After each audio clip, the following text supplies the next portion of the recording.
welcome back to Swish Happens. I'm Aiden. I'm Dylan. Playoffs coming up. National championship just happened.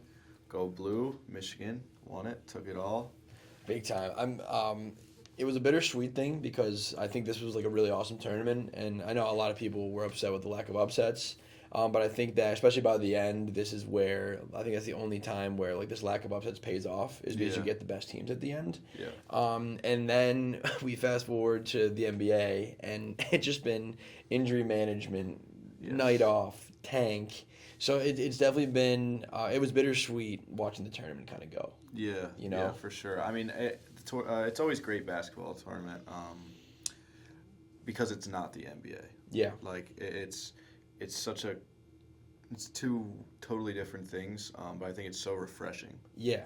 Watching the NBA on a night-to-night basis and then seeing a super competitive tournament where underdogs can win. But like you said, it hasn't happened that much this tournament, and I don't think it will in future tournaments. Yeah, I agree. And again, I mean, I think that the more casual fans are the ones that are hurting more because they like the upsets. But I feel like real hoop fans.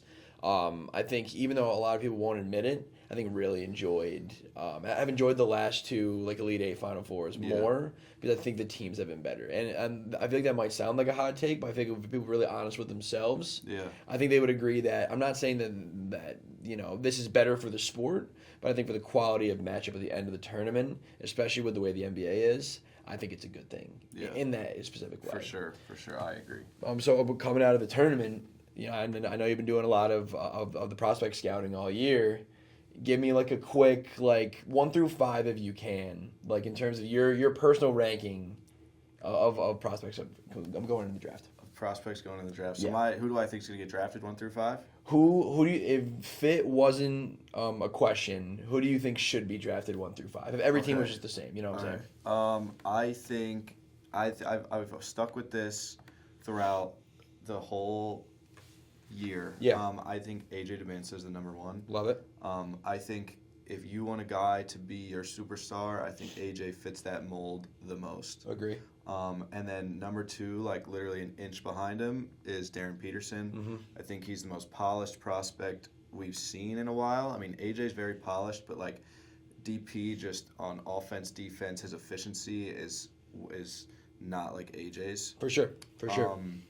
And then 3 for me, this one is actually, I wouldn't say the most, this isn't like a for sure like, oh, he's going to be good, but I don't know, for me, like I just have a really good feeling about Mikal Brown. He's nowhere, he's not going to get drafted top 5. No, but this is your own. This is your own. He's not even going to be the first he might be the second or third guard taken, but like I just think Mikal Brown is your modern day point guard. Okay. And maybe, I don't know what the winning factor is for him because he didn't even play a full year at Louisville. He had a bunch of injury problems. Sure. But I think he's 6'5", lengthy, athletic, can play make, and one of the best shooters, top 5 shooters in this draft, I think. That's fair. So that's why I put him 3. 4, I would have Caleb Wilson. His potential is crazy. He's just a freak athlete. Okay. Freak athlete, and I'm sad we didn't get to see him in the tournament or later in the year. Yeah. I think he really could have shown some things off. And then 5 is so tough to pick. Wait. Where's Cam Boozer? See, where's Cam Boozer? This whole year, I've kind of been against Cam Boozer too. You're crazy, bro. I don't think his upside is as much as other guys in this draft. Okay. I do think he gets drafted third or fourth. Yeah. For sure. I think he'll be good right away. Mm-hmm. I don't doubt that. I think he'll be a great player. He's very smart, and he does a lot of things, and he's a good fit for the modern NBA. I just don't think he has as much potential as other guys. But I might actually put him 5th. If it's not him 5th, I'll probably put Kingston Flemings. Okay. Maybe, yeah. That's fair. All right, so my devil's advocate about Cameron Boozer, and I'm just gonna start this by saying I'm biased. I'm a Duke fan, so this is gonna be a biased answer. I think that he's just a unique prospect where I'm actually agreeing with everything you're saying, and I think that in terms of upside, he's probably not 3. He's probably more 4, 5, 6. But I think that where my perspective has changed on him a bunch. In the beginning of the year, I thought he was more Paolo-like in terms of, slower feet, this and that. I think that Boozer's skill set makes him different and even gives him a higher floor as a productive player than Paolo. And I think that's the catch and shoot three is huge, and the 3-point shooting, just period. I think his ability to communicate and rebound. I think he has some really underrated passing stuff. So I think that. Where like a guy like Paolo, I think has a higher ceiling than Cam Boozer, or at least had a higher ceiling coming in. I think Cam Boozer's ceiling is actually even higher than I thought initially, and I think that he could be like a really awesome second or third guy in a good team like next year. Yeah. And I think that he's gotten a little bit lucky where in today's NBA, like every team has talent. And I think that's a good thing because I think that for those other guys, AJ and Darren Peterson, that there's already some conversations that at the top, if Utah doesn't get AJ, then, Boozer and Peterson might be tough fits. Yeah. Where I think I would push back on that. I'd say I think Boozer more than the other two of the top three guys can just fit anywhere. I agree. I think Boozer, like I said, I think he'll be good right away. Yeah. I think he'll be a good starter. And I think that's his floor, is being a good starter. That's fair. Throughout his career. I agree. He has also surprised me with like how smart he is, how much of a playmaker he is. I mean, in the beginning of the year, I thought like he's a great rebounder, and he's really strong. But I was like, he's kind of just using the fact that he's bigger than most of the guys in the college game. But then if you like really look at his IQ and his playmaking, you see why he is that top 3 player. 100%. So for sure, I think he'll be good in the NBA. I just don't know how much his upside is. I think it's fair. Yeah, I watched a lot less college this year, to be totally honest. But I think I think my top 3 would be similar, or top 2 would be similar. I'd go AJ and then Darren Peterson for sure. I think I would keep Cam Boozer at 3, and then actually for my last 2, I would go Keaton Wagler. I love the size. I love his fluidity. I think as just a scoring guard, I think he has such the perfect mold and archetype to be like a current point guard. And then 5 is so tough because it's Brown, it's Wilson. I think I'm gonna edge Acuff just because of the tournament run he had. Yeah, Acuff, dude. I love Acuff too. And I usually hate a guard of that size. Usually, I'm actually like actively against a guard that's like under 6'4", 6'5" for the NBA. But I think that in terms of the IQ we were talking about, and I think like. What I've always believed is that if you want to set yourself apart as like 6'2" or under guard, you have to be elite at certain parts of the game. Yeah. And I think he is an elite playmaker, and I think that he can score the rock enough, even from his size. I think he's going to be a great player. Yeah, so he's just like a dog. I mean, he's had those moments where it's like you can't not say his name. You can't like forget about him because he's 100%. in those big games, in those big moments. He's done it. That's why I do like him a lot too. I never really liked his game as much as like the Mikal Browns, Keaton Waglers. I get it. But it's low like, floor too. I think he has the lowest floor out of like any of the guys in the top 15. So. I think so as well. Yeah. It'll be fun. It'll be fun. We have the lottery on May 10th, and I'll be really curious to see. I think this is going to be like a really interesting lottery because this is probably the last lottery we'll have with its current format too. Yeah. So I've been seeing all these conspiracies about like Golden State maybe getting that number 1 pick. So we'll talk about that a little bit when we get to predictions, but I think that there's some possibilities for some interesting shit to happen at lottery night. I think this might be the best draft since 2011. Yeah. Maybe even back to 2003. But even that 2003 class, like obviously it was really top heavy, but there wasn't like too much after. So I think 2011 is probably better than. I don't want to say that. It's close. Yeah. It's definitely close. But yeah, no, I think overall, like this draft can and will dictate like really the future of the league almost, really. Because there's some teams in really interesting spots, ready to maybe compete soon that could, scoop some guys here. So, I'm sure after the season ends, we'll get into more draft talk. But just figure with the end of the college season, we can touch on a little bit. Yeah. Another thing that's been going on lately, Cooper Flagg. Cooper Flagg has been turning up. That leads me to one question. Is he the rookie of the year? Yeah.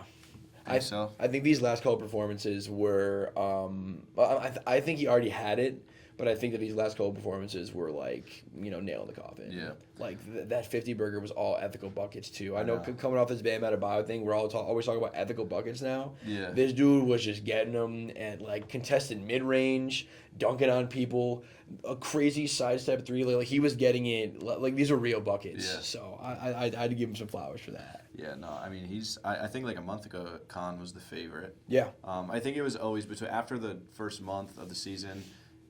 I think it was always just Khan or Cooper after VJ kind of slowed down a little bit. Yeah. And there was honestly times where I said I'd probably take Khan, but now I think it's Cooper. And he's kind of like, I think he's kind of showing the league like for next year, like, hey, this is what it is. And like I think I agree. Like he's saying that like I'm not just solidifying myself as the best rookie of this class. Like I'm coming for more. Like Yeah. I'm trying to be in some conversations. Yeah. I mean, like I'll be interested to see, after whatever happens in the playoffs and after we kind of just after all the dust settles, like where I would put Cooper Flag in terms of best players in the league right now. Yeah. Because I think off the top of my head I'd be like 30-ish right now, which I think is impressive as it is. And I think if we really had some conversations, I wonder how high we could get him after 1 year. Yeah. So I think it's been unreal for this dude. Yeah, I agree. So right after we talked last week, we were on the eve of what was supposed to be this big MVP versus MVP type matchup, Thunder Lakers. Even prior to the Luka injury, I do want to put it out there, not to be insensitive. Luka was in the blender. I'm not gonna lie. I mean, I even texted you that night. Yes. I was out and I said, this game is terrible. Really bad. Like the Thunder already had him locked up, which I was pumped about. I think I told you too. Like Lakers fans were getting a little too excited, Yeah. but then the injury took the wind out of the sails. Like it would have been like a really nice Thunder win, SGA MVP thing, and then it became, wow, this actually really sucks. Like this is one of our biggest stars is going to be out. He's not going to be on any of the All NBA teams.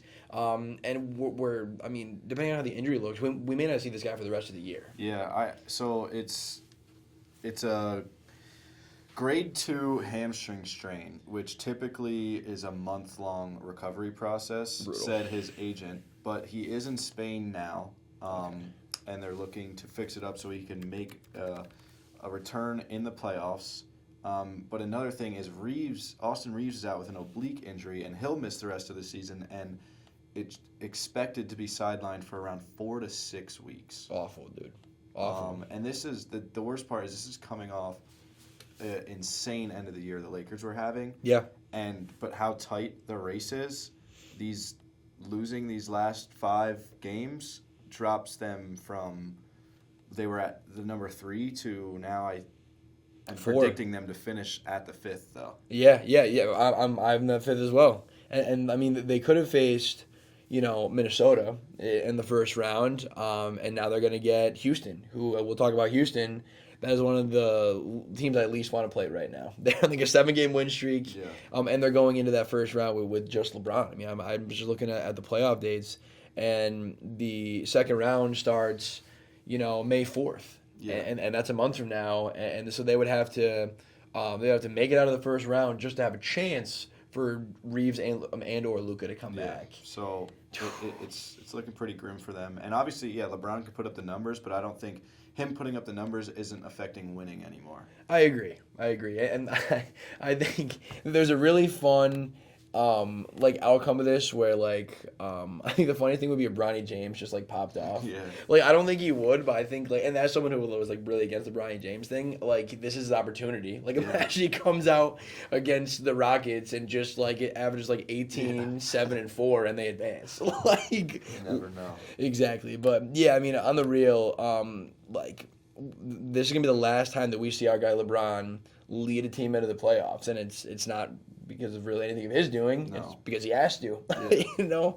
But yeah, it's brutal. I mean, I think that we'll get to them in a second. But this Lakers team we've talked about all year already had a ton of issues in a million different ways, and that was with everyone fully healthy. Yeah, it's sad. We will talk about them in a little bit, but it's sad. In the beginning of the year, it was so rocky. I think we were really down on the Lakers. Big It was time. just a bunch of ups and downs, but then they really they turned it up. I mean, Luka kind of put them on their back. Big I mean, time. obviously Austin Reeves was part of that, LeBron, the whole team, and they were up here, and now it's just They just fell off the roller coaster. They're not even on it anymore. 100%. Did you see what his agent said, Luka's agent, about trying to like lobby to like get him to be able to make? Yeah, so he has at 64 games, but 2 of the games he missed in December were to see his child's birth.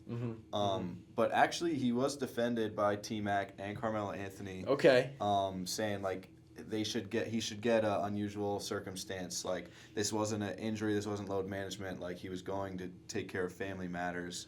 That's the fair. birth of his child. So I don't know, but that then goes into like, all right, if they're gonna give him leeway, what about these other guys? Yeah, So, you know, things will come out of the woodworks for the other guys. So it'd be a weird precedent. Well, okay, so if it was up to you, would you give him the exemption? I think so. That's fair. I think so. I mean, but that comes from like an NBA fan where it's like, I think it sucks so bad that these guys are gonna have seasons erased from them.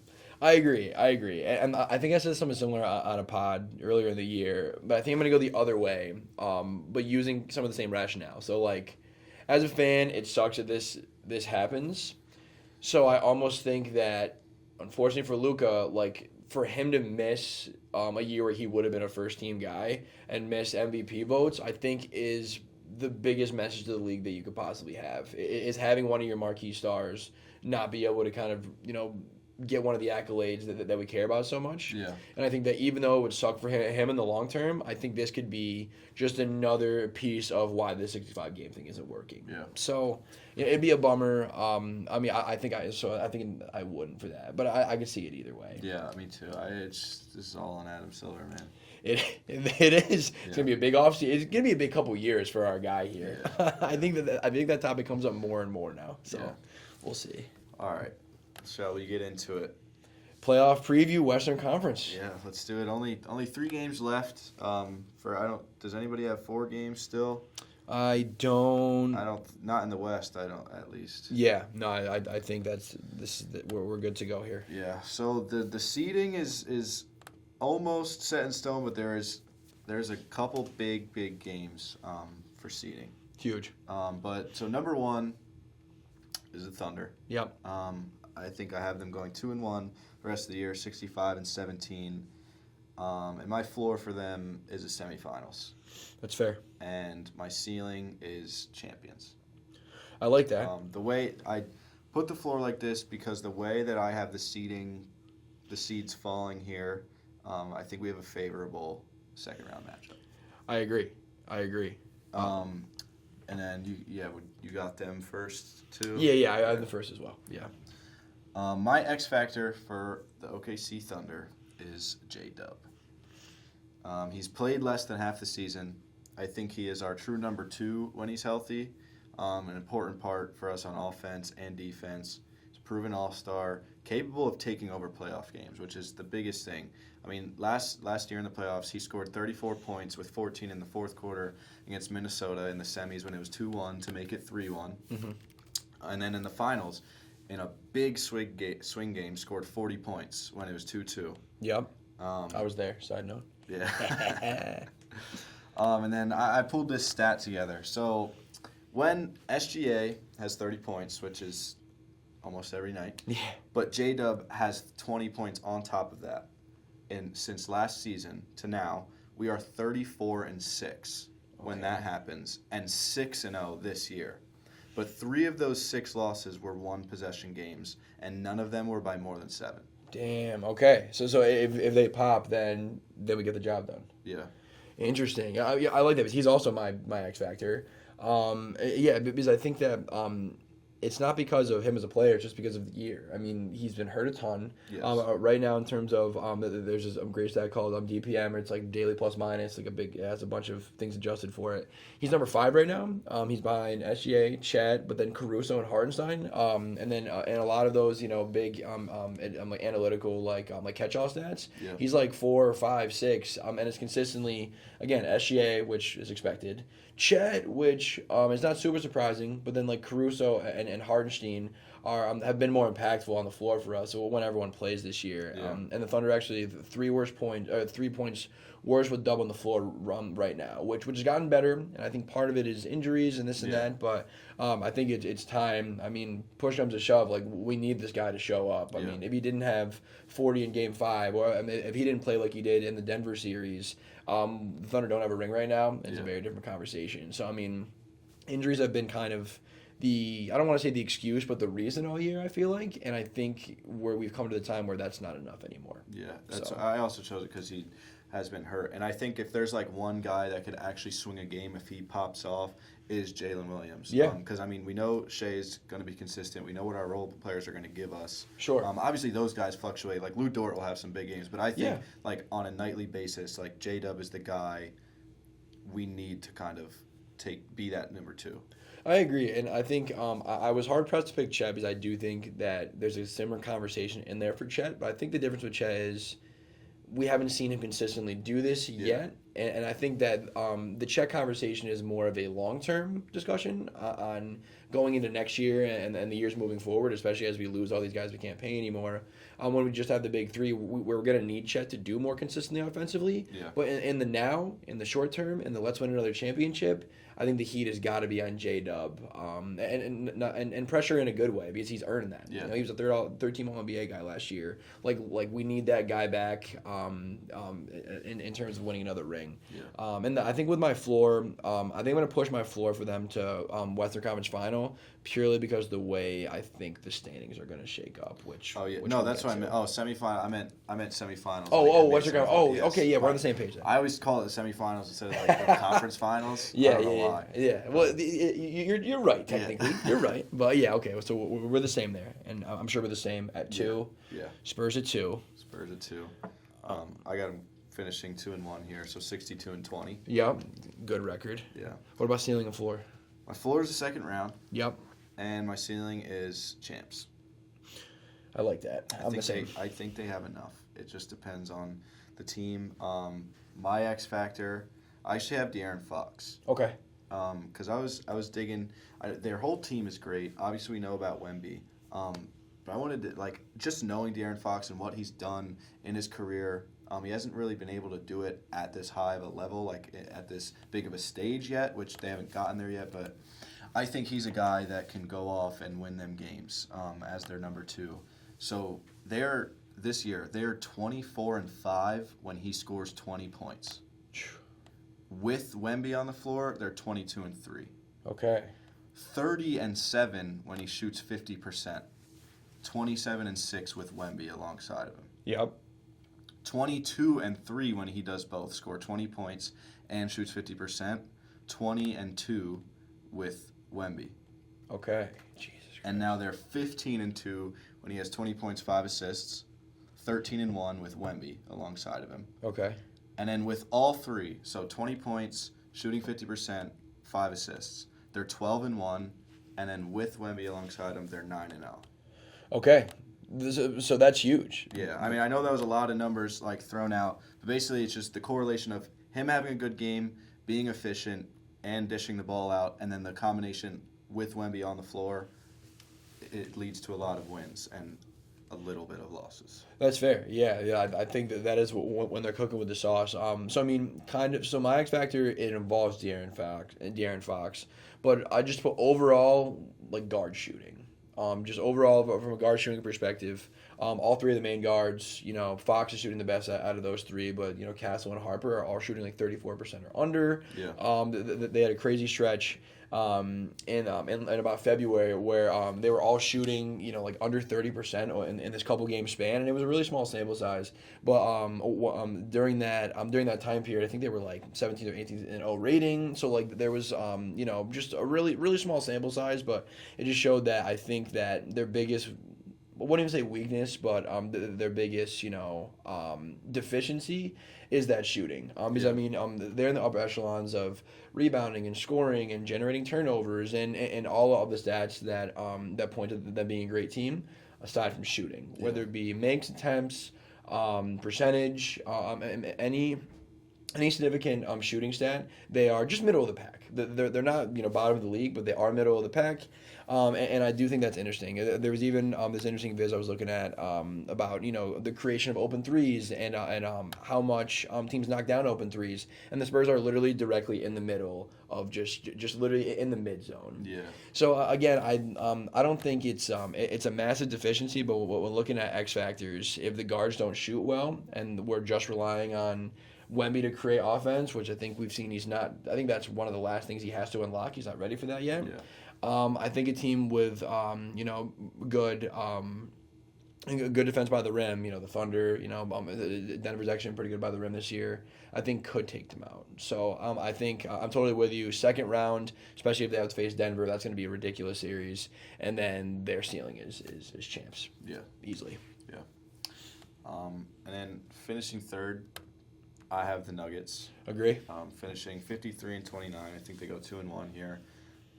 My floor for them is actually the first round. Ooh, interesting. Okay. It's not my prediction. I just am not going to throw it out the window. Okay. I think it is for sure a possibility, but my ceiling for them is champs. Yeah, agree. Like I said, I don't think I originally had their floor the second round, but then I was like, I don't know. They're going to be facing the Timberwolves. Maybe they can turn up. Maybe they can show us something we haven't seen this year, really. Mm-hmm. So that's why I have my floor as first round. I like that. Yeah, I mean, I would say my floor is just second round, but champion is the ceiling. Yeah. Easily. And then who's your X factor? My X factor is kind of tough. I have Aaron Gordon, but then in parentheses I have Peyton Watson and Christian Brown. Okay. But I said Aaron Gordon because they're 26-9 with him playing. This is also another thing of he hasn't been healthy all year, the same kind of as J-Dub. Yep. So I just think he's a big piece for them, obviously. But yeah, so they're 26-9 with Aaron Gordon playing, which boosts their win percentage by 10. Okay, huge. I think he gives them a lot on defense. He's usually guarding the opponent's number one forward. And he's a big-time clutch guy for them as well. I mean, he's had big game winners this year, in the playoffs last year, and stops. I mean, just in the Spurs game, he had a stop and a bucket kind of to win them the game. Oh, and a stop. He had a stop, a bucket, and then a stop. Yeah. Right at the end of the game. Huge. That's why I think he's their X factor. And then I had Peyton Watson and Christian Brown in parentheses because I was trying to think past their top, Jokic, Murray, Aaron Gordon. So these guys are usually their primary defenders. They play them that at least obviously they're Spencer Jones, but these guys play the most minutes and give the most back on offense. Peyton Watson this year is averaging 14.5 points on 49% from the field and 41% from the three, which is up 7 points in only 5 more minutes from last year. Huge. I just think I put him here because they fluctuate a lot on offense. I mean, they'll have big 20.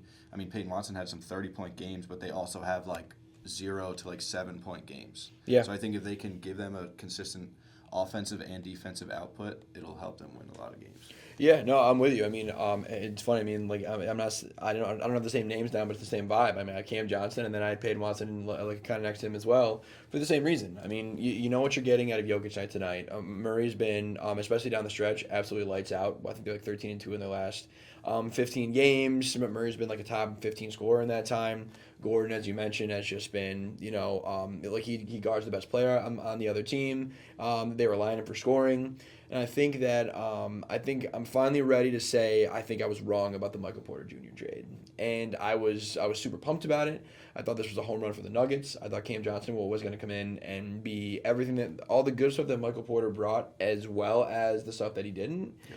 And I've just been wrong. I mean, I think Cam Johnson. When you look at the numbers, they're okay. I mean, he's averaging 13. He's shooting over 40% from three. I mean, he's they're 9 points better with him on the floor. So all that stuff looks great, but I just think it's not enough right now. And I think that whether it be him, and because initially it was just Cam Johnson, but then I started thinking about your Peyton Watsons and your Christian Browns, and it's going to have to be all those guys that are going to have to step up and take the second hardest defensive matchup after whoever Gordon's taking. There's going to be games where those guys have to put up 20 points, 25 points, and it's one of those where we haven't seen Cam Johnson do that for this team.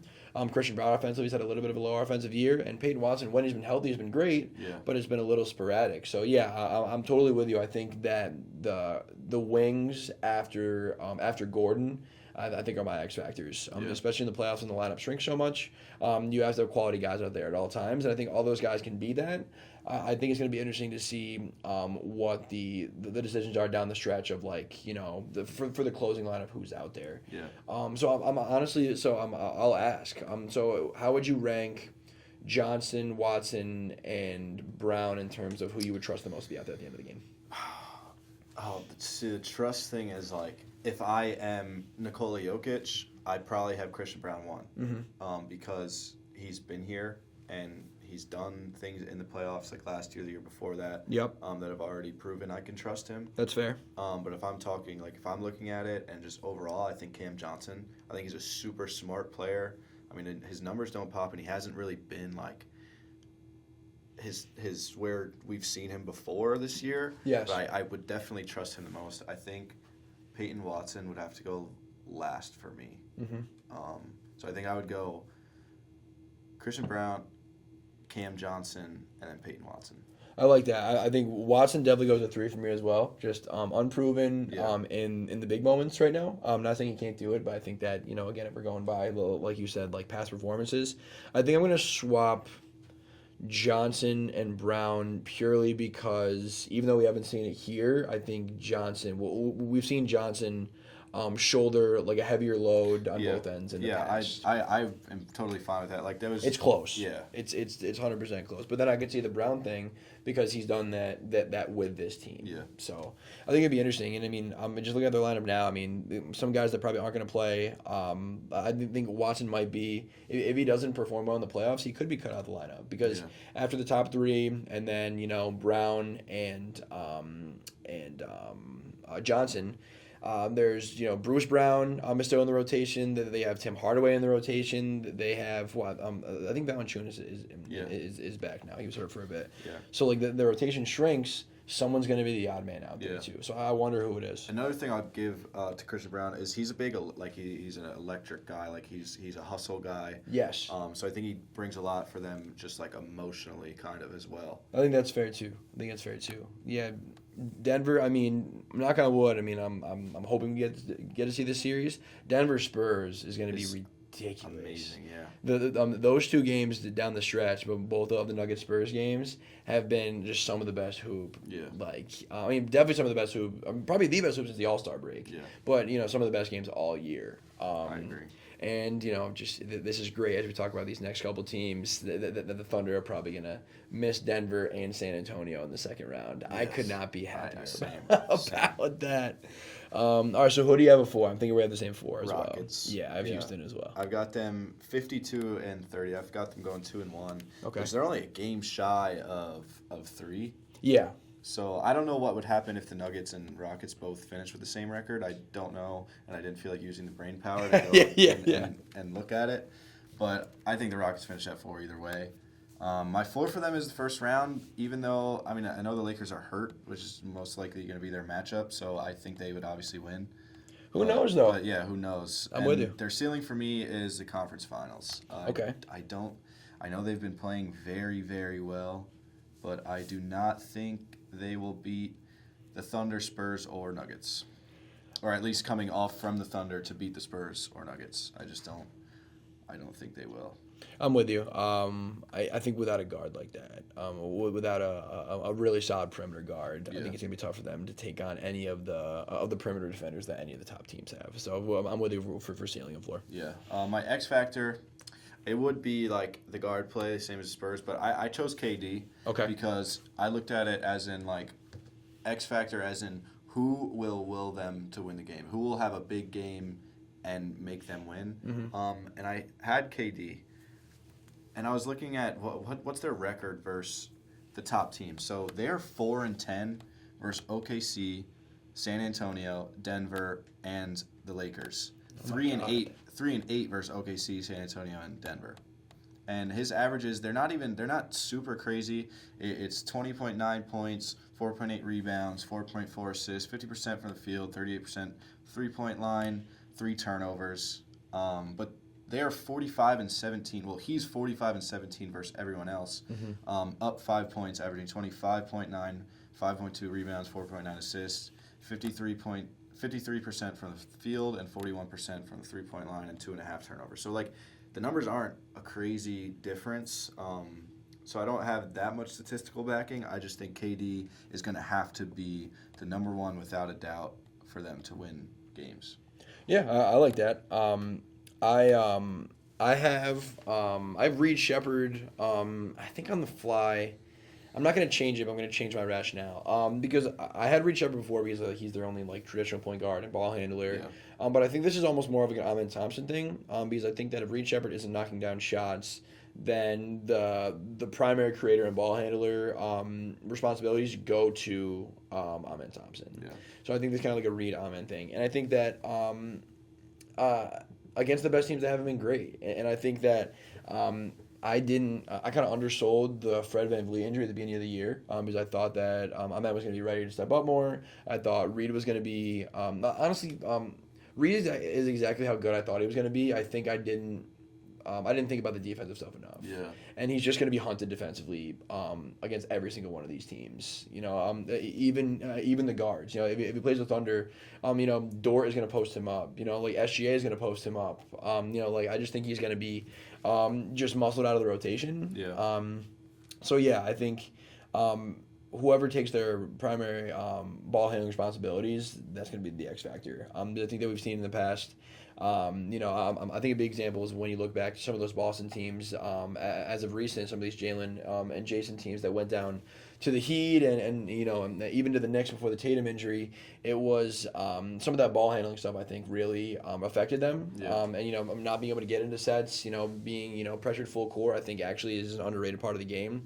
And I think that with Reed Shepard because of the size, and then Amen Thompson just because of his ability, I think that puts him at a massive disadvantage. Yeah, I agree. And that's kind of the part I was thinking of, like, with KD. I think late games, he is going to – I kind of saw him trying to, like, force the other guys to be like that ball handler. But I think at late games, KD is going to have to be the guy, just go get the ball. Yeah. And be the primary ball handler. Yeah, I mean, I wonder with KD because his attempts and his percentage has gone down from 3 for the last couple of years here. Yeah. But I think like come playoff time, we're gonna have to see him just kind of get back into his bag again. Because it can't just be all hang pulls and middies. Yeah. You know, throughout the playoffs, and he knows that too. I mean, we've seen this guy average 40 in a series. Like I'm not worried about that, but I just do think it's interesting that he hasn't been playing like that all year. Mm-hmm. So we'll see. Yeah, we'll see. So then that leaves 5, which has to be the Lakers at this point. I think they finished 1-2 with these injuries. It's 51 and 31 total. My floor for them is the first round, and my ceiling for them is the Western Conference Finals. I don't think they make it past, but I think they could make it there if they get Luka and Austin Reeves back. Yeah, that's fair. I'll give them You know what? No, I'll still have their ceiling be second round. I'm gonna have ceiling be second round. They'd have to play the Thunder, so I think they get packed up. I think they get packed up because of that. Yeah, and I think I don't know. You know, we've been talking the injuries in the short term, but I still think that you know I keep bringing up the long term conversation of like just this team is just not going to be the rendition of this team with LeBron on it. I think it's pretty much done. Yeah. I mean, I don't think it's as much of a hot take it was at the beginning of the year to say that like this is going to be LeBron's last couple games here in a Lakers uniform. I think it just makes the most sense for the franchise. I think they probably know that. I think if anything, like having LeBron being able to kind of you know lead this team in and give it his best shot and probably steal a game or two in the first round will be enough to be okay. Like we won the chip here. Let's just kind of you know close the chapter. Hand it over to Luka. Yeah. So either the X factor is just health. I mean, you can't really talk about anything with this team if you're not talking, you know, Luka and Reeves. You just don't have a shot without him. Yeah, I kind of looked at it with Luka and Reeves because obviously the X factor is for sure health. Like, if they get them back, that's obviously the biggest swing. But I also was just looking at these stats and I thought this was really crazy. I thought this before. I had DeAndre Ayton. Okay. Dominate. Yeah. But how about this? So I was looking in their wins versus losses. In their wins, DeAndre Ayton's stat line is 14.1 points, 9.1 rebounds, 1.2 blocks, and 69.9% from the field. Okay. In losses, 9.2 points, 6.3 rebounds, half a block, and 60% from the field. Yeah. Okay. And they're 15-0 when he scores at least 15 points, 8 rebounds, and 1 block. Yo, what? That's kind of wild. It is. I didn't expect that. No, me neither. I mean, I've always thought it's kind of been the theme with this Lakers team is like they just needed bigs. They just needed a true big that can hound the paint, play defense, get rebounds, and score when needed. Yeah, true. I'm on Data Baller. I'm looking at just two-man lineups. Yeah. And with LeBron and Aiden together on the court, they're plus 0.3. With LeBron and Aiden both off the court, they're plus 8.9. Yeah. With just LeBron on, they're 4.6, and then with Aiden on, LeBron off, they're minus 1.2. Wow. So I think I'm nervous about Aiden's play without Luka. Yes. I mean, that's kind of been the theme with like all the bigs on the Lakers this year is like Luka has created a lot. Yeah, just who he is as a player, the gravitational pull that he has as an offensive player, his playmaking. But I mean, we'll see what Bron has left in the tank in that aspect too. Because I mean, he's a smart player. He's been obviously done this before. I think he's gonna know that the best version of this team with no Luka and Reeves is not him being the leading. He'll be the leading scorer, but you need him to be the point guard. Yes, they're not going to be relying on him to put the ball in the cup to win them games. It's going to be like, let's make the best play and elevate some of these other guys. Yeah. So we'll see. This is the first time in my career I think I feel a little bit bad for LeBron. Yeah, we're going to have to see a lot of Luke Kennard buckets if they want to win some games. Luke Kennard, who has a higher all-time game high in rebounds more than Jaren Jackson. 16, Jaren Jackson is 15. Yeah, that's sad. Wild.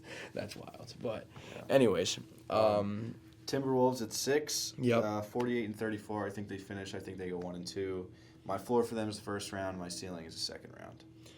I don't think they beat the Spurs. No, I don't think they have the guns. Yeah, I don't think they beat the Nuggets either. But even if they do, at this one, what was your floor and ceiling? Yeah, same. I mean, yeah, I'm putting their ceiling as second round just because who the hell knows what could happen. But like I want to be like they're gonna be good regardless. Yeah. But I'll give them benefit of the doubt. This one was like probably the hardest for me to find an X factor because I was trying to look at it statistically, and there's really nothing that pops out like player wise, like on off or like when this player does this. But I put Julius Randle. Okay. Because I think he's the one guy on that team that can put up a crazy stat line and kind of change the outcome of a game. Mm-hmm. Because I think like Ant, because what I was looking at is like Ant will have like huge scoring nights, but it doesn't really impact winning as much as you would think. So I tried to put something together, and I kind of found something. I mean, when Ant has 30 and Julius has 20, they're 8 and 5, but those four of those 5 losses were within 4 points, so they're like close games. Mm-hmm. I think efficiency I would probably say is my actual X factor. Yeah, absolutely. I think if they're all shooting well, especially Ant, especially Julius. I mean, if Jaden McDaniels, Dante DiVincenzo, if they're all shooting well, I think they will win games. Yeah, I think they have Anthony Edwards, and I think I said this last week. Like they remind me of Dallas when they had Luka, and I think that he could bring them. He could will them to another round victory.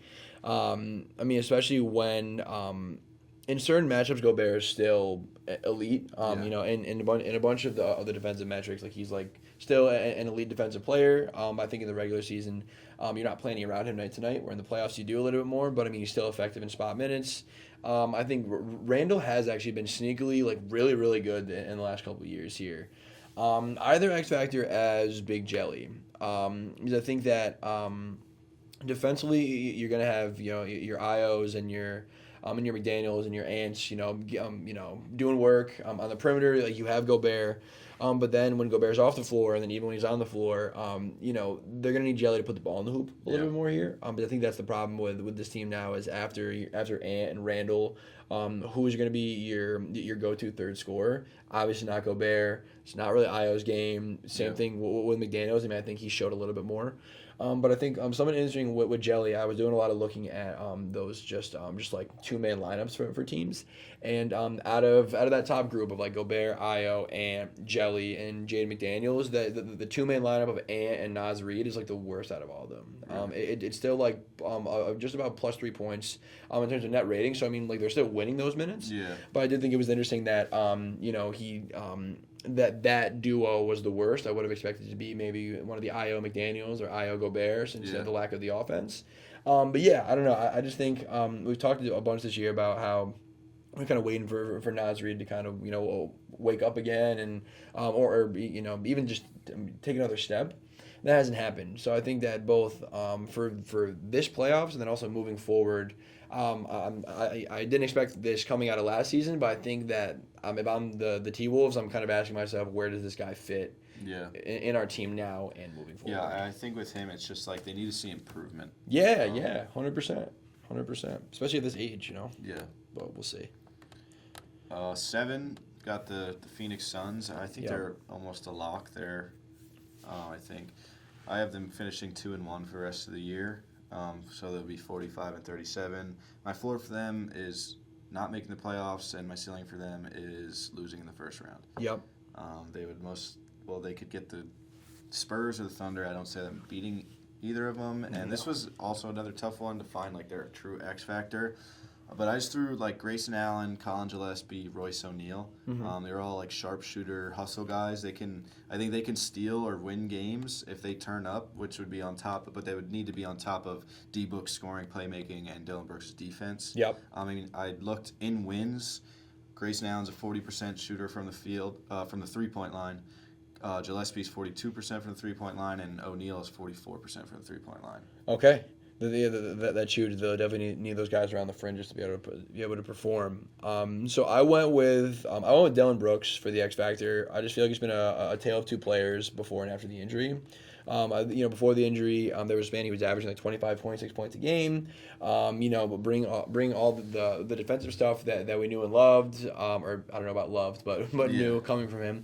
And there's some really, really interesting just like nerdy stats about how he was like a top like 7 or 8 like scorer from the mid range, which like I have a big appreciation for. Like he was in talks for most improved player of the year. Like I feel like there was this version of Dillon Brooks that we'd never seen, that he was literally the Suns' second best player until he got injured. He was out for like a month and a half. He's come back. Their net rating is negative and worse with him on the floor now. The efficiency's down, the shooting's down. He's still taking tough defensive matchups, but I feel like there's been the kind of the introduction of some really great young guys for the Suns.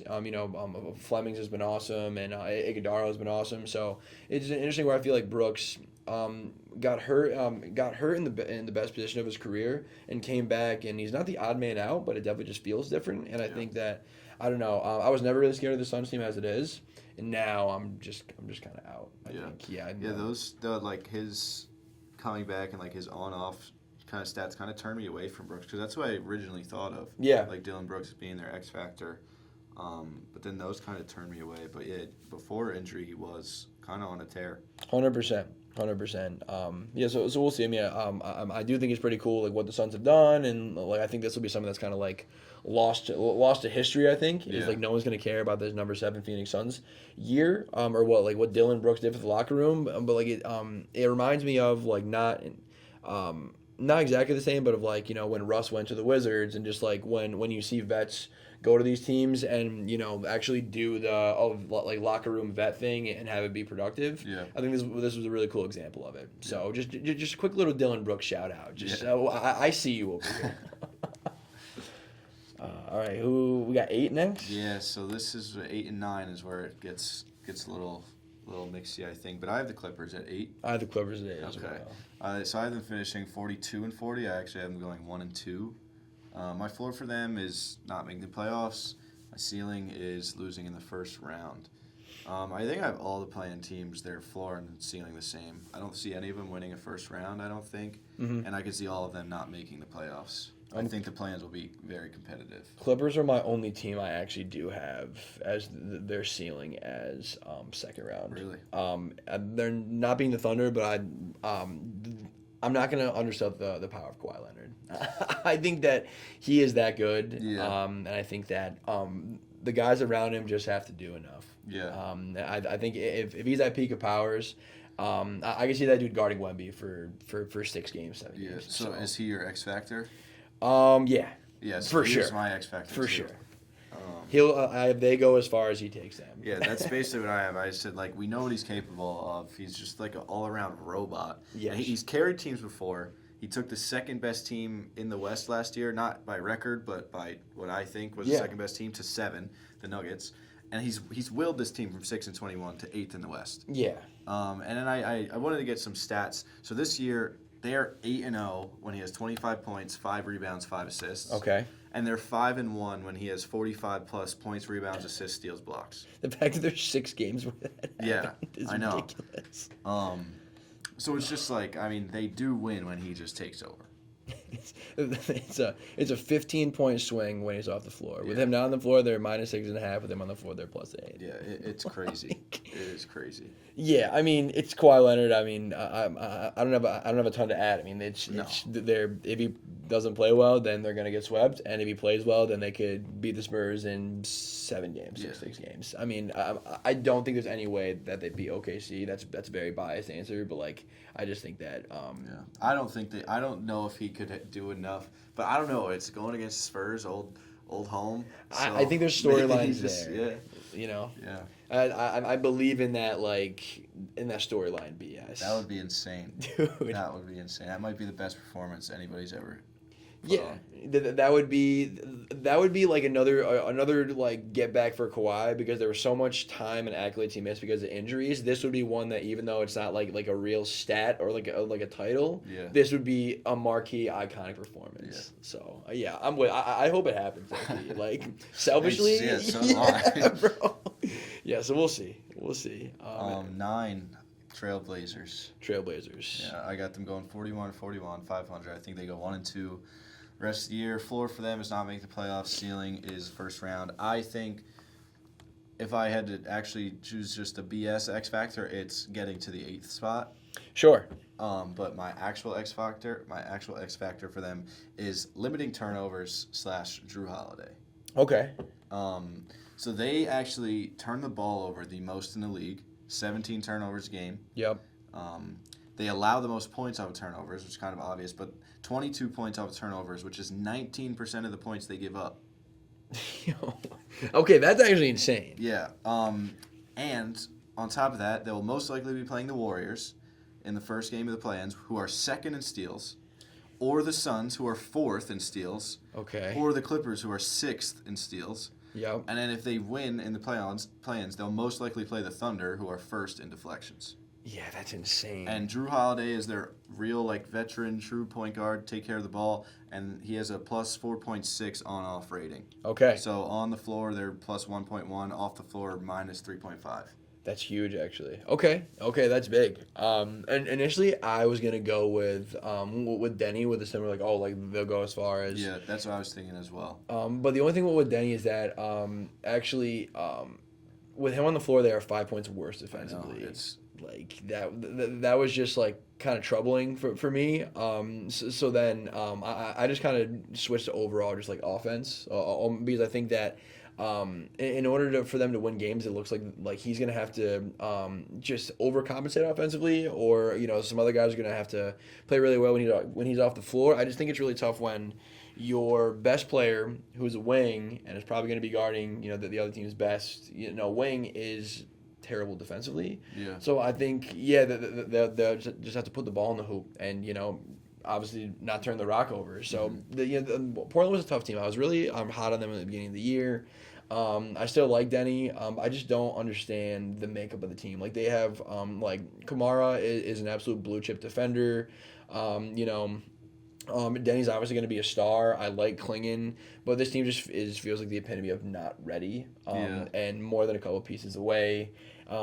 Scoot Henderson is I guess breathing, has vital signs now. Yeah. I don't know. This is just a very odd team to me, and I'm very out.